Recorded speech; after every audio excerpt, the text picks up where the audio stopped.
এই জিনিসটা কি তোমরা কেউ বলতে পারবে? জানি না বলতে পারবে কি। এটা দিয়ে আমি যে মোচা করবো, আগে ভাজি তারপর বুঝতে পারবে জিনিসটা কি। ওটা ধরা একটু রসুন কুচি দেবো, দিয়ে দিলাম।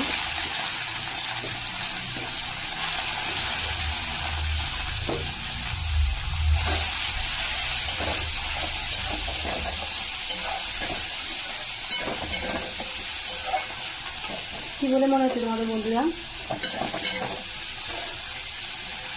এগুলো মেথি চিংড়ি বলে, বুঝেছো? একদম কুচো কুচো চিংড়ি মোচা রান্না করবো। এর সাথে পেঁয়াজও দিয়ে দেবো, লঙ্কা পেঁয়াজ আদা সব দিয়ে একসাথে আমি কষাবো।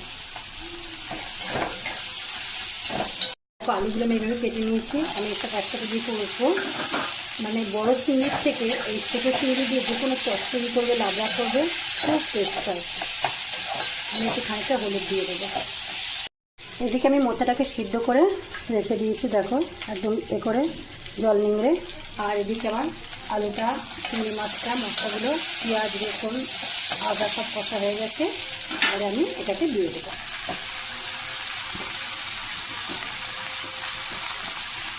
যতটা পারবেন বন্ধুরা একটু জল দেওয়ার দরকার পড়বে না, একদম আস্তে আস্তে আস্তে দিয়ে করবেন, সব দিয়ে দেবে।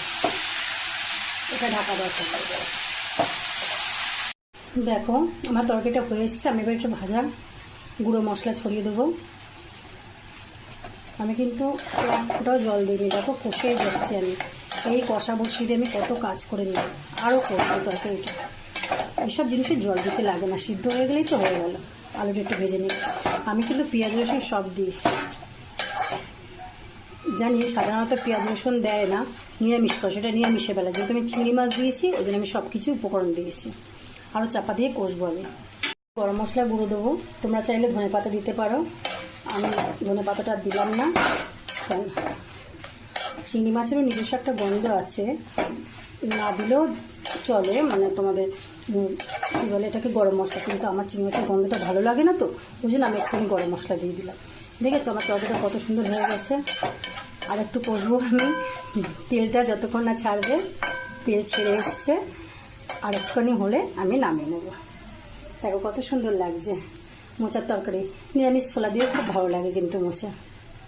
আমি বেশি নিরামিষ করি, কিন্তু আজ ইচ্ছা হলো ওই ছোটো চিংড়িগুলো, কুচো চিংড়িগুলো দেখে, এগুলোকে বলে মেথি চিংড়ি, তাই করলাম। ঠিক আছে বন্ধুরা, দেখে নিয়েছো আমার তরকারিটা আমি কী কী দিয়ে করলাম। এভাবে মোচা